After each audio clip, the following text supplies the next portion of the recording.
2026వ సంవత్సరం మార్చి నెల 2వ రాశి వృషభ రాశి. ఈ వృషభ రాశి ఫలితాలు చెప్పుకుందాం. ఈ వృషభ రాశి పరిస్థితి ఎట్లా ఉన్నది బాగా విపులంగా ఆలోచిద్దాం. ఈ రాశి వాళ్ళకి రవి, కుజుడు, బుధుడు, శుక్రుడు, శని, గురువు మొత్తం 6 గ్రహాలు బాగున్నాయి. రవి బుధులు కలిసి ఉంటే బుధాదిత్య యోగం. ఈ బుధాదిత్య యోగం అన్ని రకాల వ్యాపారాలకి చాలా బాగుంటుంది. మరి శని బాగుండటం చేత మోటార్ ఫీల్డ్ వాళ్ళకి బాగుంటుంది. శుక్రుడు బాగుండటం చేత బిల్డర్స్, బిల్డింగ్లు కట్టేవాళ్ళు, మరి స్టాక్ మార్కెట్, తర్వాత బ్రోకర్సు. అయితే స్టాక్ మార్కెట్ ఒక రకమైన స్థిమితం మాత్రం లేదు. ఇది దాదాపు జూన్ నెలకు కానీ ఒక రకమైన స్థిమితమైన స్టాక్ మార్కెట్ రాదు. అప్పటిదాకా మాత్రం చాలా స్థిమితం లేని పరిస్థితి. ఇవాళ కొన్నది రేపు ఎంత తగ్గుతుందో తెలియదు. ఉన్న పరిస్థితి మాత్రం ఎవరు కూడా నిర్ణయించడానికి వీలు కానీ పరిస్థితి కనపడుతుంది. కాబట్టి ఏంటంటే శని ఎటువంటి వాడు అంటే వక్ర స్వభావం గలవాడు. ముందు నష్టం చేస్తాడు, వెనక నష్టం చేస్తాడు, మళ్ళీ లాభం చూపిస్తాడు. రకరకాలైన స్వభావం గలవాడు శని.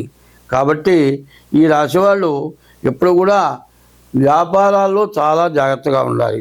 అనవసరమైనవి, అధికమైనవి, ఇంకా పెరుగుతుంది అని ఆశ పెట్టుకొని విపరీతమైన కొనుగోళ్లు చేయటం మంచిది కాదు.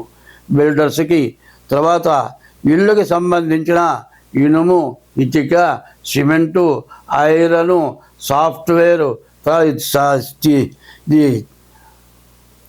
కలప, ఇటువంటివన్నీ కూడా అమ్మే వాళ్ళందరికీ కూడా బాగుంది.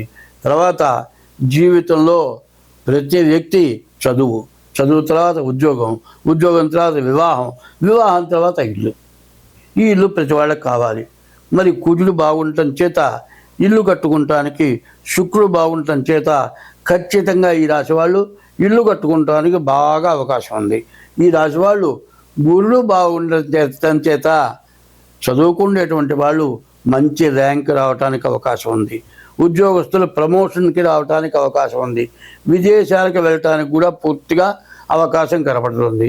అయితే ఈ రాశి వాళ్ళకి ప్రత్యేకించి చెప్పేది ఏమిటా అంటే ఇది గోచారం. ఈ గోచారం అంటే ఎట్లా ఉంది? మరి వృషభ రాశి, ఈ వృషభ రాశి ఎట్లా వచ్చింది? కృత్తికా నక్షత్రం 2, 3, 4 పాదాలు, రోహిణి నక్షత్రం 4 పాదాలు, మృగశిర 1, 2 పాదాలు, ఇవి కలిసి వృషభ రాశి. మళ్ళీ చెబుతున్నాను, కృత్తికా నక్షత్రం 2, 3, 4 పాదాలు, తర్వాత రోహిణి నక్షత్రం 1, 2, 3, 4 పాదాలు, మృగశిర నక్షత్రం 2 పాదాలు కలిసి వృషభ రాశి అయింది. ఈ నక్షత్రం ఎట్లా రావాలి? మీరు పుట్టిన తారీఖు రోజున ఈ నక్షత్రాలు ఉండాలి. ఈ నక్షత్రాలు ఉంటేనే ఈ రాశి మీదవుతుంది వృషభ రాశి. ఏదో పేరును బట్టి చెప్పేది వృషభ రాశి కాదు అని ఇందాక చెప్పాను, మళ్ళీ ఇప్పుడు కూడా చెబుతున్నాను. ఈ వృషభ రాశి వాళ్ళకి చాలా బాగుంది. ద్వితీయంలో గురువు ధనాధిపతి, ఏకాదశంలో శని శుక్రులు బాగున్నారు, రవి కుజుడు బుధుడు బాగున్నాడు. బుధుడు వల్ల వ్యాపారం, కుజుడు వల్ల ఆరోగ్యం, అనారోగ్యాలు ఉన్న వాళ్ళకి ఆరోగ్యం బాగుపడుతుంది. ఆస్తులు, ఇళ్ళు, భూములు ఇట్లాంటివి కొనుక్కునే వాళ్ళకు కూడా చాలా మంచిగా కలిసి వస్తుంది. మీ దగ్గర డబ్బులు లేవు, కనీసం 20% ఉన్నాయి, 80% మీరు అప్పు చేసి కొన్నా కూడా మీరు బాకీ తీర్చుకోగలుగుతారు. కాదండి మేము అప్పు చేస్తే మీరు చెబుతారు బాగానే ఉంది, మరి మా డబ్బులు పోతాయేమోనంటే ఈ ఉన్నాయి 20% కాదు, ఇంకా కొంత ఇంట్లో కూడా తెగనమ్మి ఎవరికో ఇస్తారు, మొత్తం పోతాయి. అది జమలాగా ఉండాలి, ఖర్చు కావాలి, మీకు ఇబ్బంది లేకుండా ఉండాలి.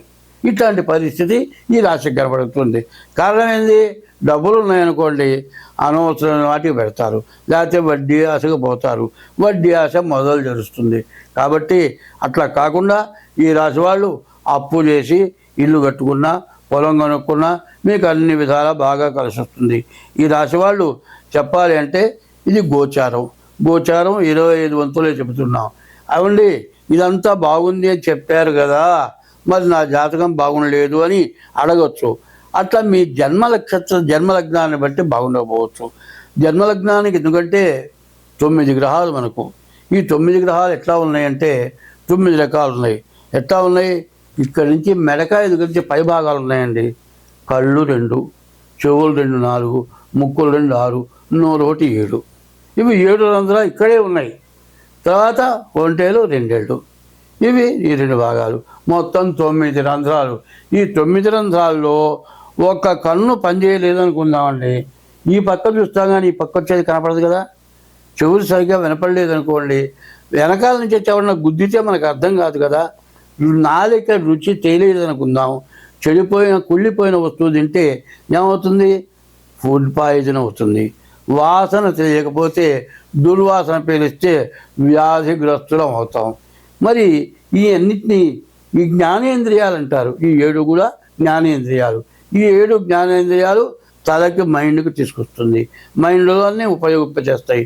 అట్లాగే 9 రంధ్రాలు ఎట్లా ఉన్నాయో 9 గ్రహాలు కూడా అట్లా ఉన్నాయి. అందువల్ల ఏ ఒక్క గ్రహం బాగుండకపోయినా మిగతా గ్రహాల వల్ల సమస్యలు వస్తున్నాయి.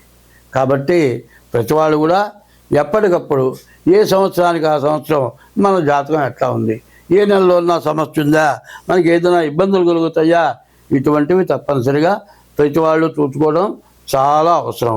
ఈ మార్చి నెల 19 నుంచే మాత్రం యుగాది రాబోతోంది. ఈ మార్చి నెల జనవరి నుంచి డిసెంబర్ లెక్క ప్రకారం ఇప్పుడు మార్చి నెల చెబుతున్నాం, తర్వాత యుగాది చెప్పడం జరుగుతుంది. ఈ రాశి వాళ్ళకి చెప్పాలంటే చాలా రకాలుగా బాగుంది. కానీ ఈ 25 వంతులు మీరు ఉపయోగించుకోవాలంటే డేట్ ఆఫ్ బర్త్ ద్వారా మీ జాతకం చూపించుకోవడం ఒకటి. పైన ఈ రాశి వాళ్ళకి రాహుకేతువుల మధ్యలో గ్రహాలు పడ్డాయి. ఇది కాలసర్పదోషం. ఈ కాలసర్పదోషం సామాన్యమైన దోషం కాదు. ఈ కాలసర్పదోషం చేత రాహుకేతువుల మధ్యలో గ్రహాలు సూర్యుడు కూడా కాలసర్పదోషం పడితేనే, రాహుకేతువుల మధ్యలో సూర్యుడు పడితే గ్రహణం వచ్చింది, రాహుకేతువుల మధ్యలో చంద్రుడు పడితే గ్రహణం వచ్చింది. ఇట్లాంటి వాటి వల్ల చాలా సమస్యలు, చాలా ఇబ్బందులు వస్తున్నాయి. కాబట్టి ఎంతో మంచి ఉన్నది. ఉన్న మంచి అంతా కూడా ఈ వృషభ రాశికి కాలసర్ప దోషంతో ఇబ్బందులు వచ్చే లక్షణాలు ఉన్నాయి. కాబట్టి మీరు ఇలా డేట్ ఆఫ్ బర్త్ ద్వారా తప్పనిసరిగా జాతకం చూపించుకోండి. స్వస్తి.